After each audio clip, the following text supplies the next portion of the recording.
शुरू कर देंगे। देखो सुनो, this is 1, this is 2, this is 3, this is 4 and this is 5। तो टॉपिक पे आते हैं बच्चे वापस। हाँ सुनो बच्चे, इधर आइए। देखो सुनो, क्वेश्चन क्या कहता है ना कि find the point on x axis, मतलब एक्स एक्सिस के ऊपर में पॉइंट हमें फाइंड करना है, कहीं पे भी हो सकता है। हाँ, विच इज इक्वी डिस्टेंस। अब यहाँ पर एक और की पॉइंट आया, इक्वी डिस्टेंस। इक्वी डिस्टेंस का मतलब क्या है कि बोला कि कोई भी एक पॉइंट है जो इक्वी डिस्टेंस है, मतलब बराबर डिस्टेंस पे है। क्या, एक पॉइंट ये दे दिया, एक पॉइंट ये दे दिया, मतलब दो पॉइंट और है। मान लो कि एक पॉइंट ए है, एक पॉइंट बी है।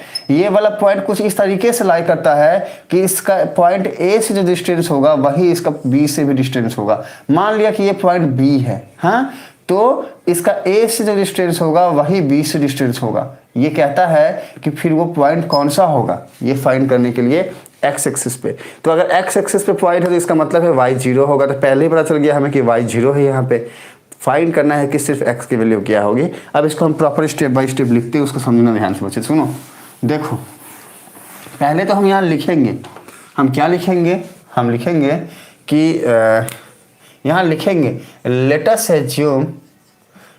एज्यूम, हम एज्यूम करते हैं। हाँ क्या, लेट अस एज्यूम हाँ ए एंड बी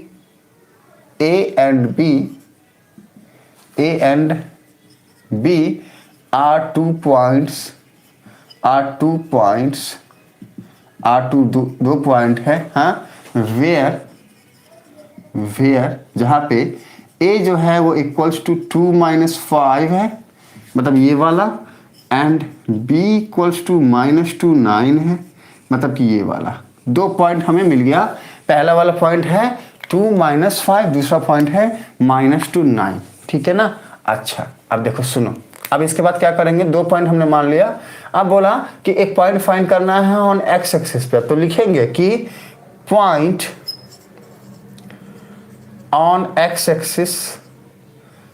एक्सिस पे जो पॉइंट है इज, मान लिया कि वो P है और ब्रैकेट में दे दिया हमने x0।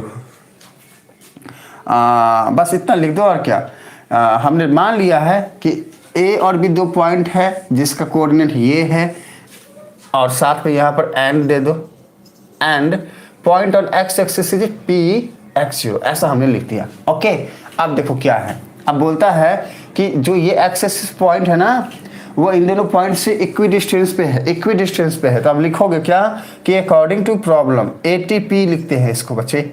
हाँ, ATP का मतलब होता है अकॉर्डिंग टू प्रॉब्लम। आप पूरा लिख दो, ठीक है, नहीं तो इतना भी लिखोगे तो चलेगा। ओके, तो अकॉर्डिंग टू प्रॉब्लम के हिसाब से, हाँ, प्रॉब्लम कहता है कि ए का जो डिस्टेंस P के साथ होगा, मतलब कि AP जो है ये इक्वल होगा, हाँ, ए का जो डिस्टेंस P के साथ होगा वही डिस्टेंस P का B के साथ होगा, मतलब AP जो है वो इक्वल होगा PB के। ये प्रॉब्लम के हिसाब से हमें मिल गया। हाँ देखो सुनो, हमने यहाँ पे लिख दिया। अब अगर हम ये वाले पॉइंट को, ठीक है, ये वाले पॉइंट को प्रॉपर प्लॉट करने जाएं तो प्लॉटिंग हमारी कैसी होगी वो देखते हैं। देखो सुनो, -2 9 है ना, मतलब एक्स एक्सिस पे हमें जो है वो लेना पड़ेगा लंबा। मान लिया हमने कि -2 9 है, मतलब देखो सुनो, ये हमारा क्या है, x प्लस है, ये y प्लस है, ये हमारा क्या है, x माइनस है, ये क्या है, y माइनस है। तो अब हमें x माइनस है और y प्लस है, मतलब सेकंड क्वाड्रेंट की बातें हैं। x बोल रहा है इसको b पॉइंट को हम ले रहे हैं। हाँ चलो एक काम करते हैं, पहले a पॉइंट लेते हैं, नहीं तो कंफ्यूज हो जाओगे। x क्या है, प्लस है, मतलब कि ये वाला, y क्या है, माइनस में, मतलब ये वाला, मतलब फोर्थ क्वाड्रेंट। इसकी क्वाड्रेंट क्या हो जाएगी बच्चे, इसको ध्यान से देखोगे तो इसकी क्वाड्रेंट फोर्थ हो जाएगी। हाँ, मतलब x गया है 2, तो मान लो this one is 1, this one is 2, और ये बातें ऐसे आगे जा रही है। तो ये हो गया हमारा 2, ये 1, ये 3, ये 4, और साथ में 5 गया है ना, this one is 1 2 3 4 5 6, this one is 1 2 3 4 5 6, ऐसे। ठीक है, अब देखो तो ये पॉइंट क्या है, 2 - 5 है, तो 2 यहाँ पे आया और -5 कहाँ पे आएगा, लगभग ये जो पॉइंट है ना बच्चे कुछ ऐसा आएगा। मतलब पहला जो पॉइंट है ना ए वाला वो आएगा यहाँ पे। देखो ध्यान से, लगभग पॉइंट जो है ये यहाँ पे आएगा। इसको अच्छे से समझो बच्चे, एक न्यूमेरिकल को अगर अच्छे से समझ गए ना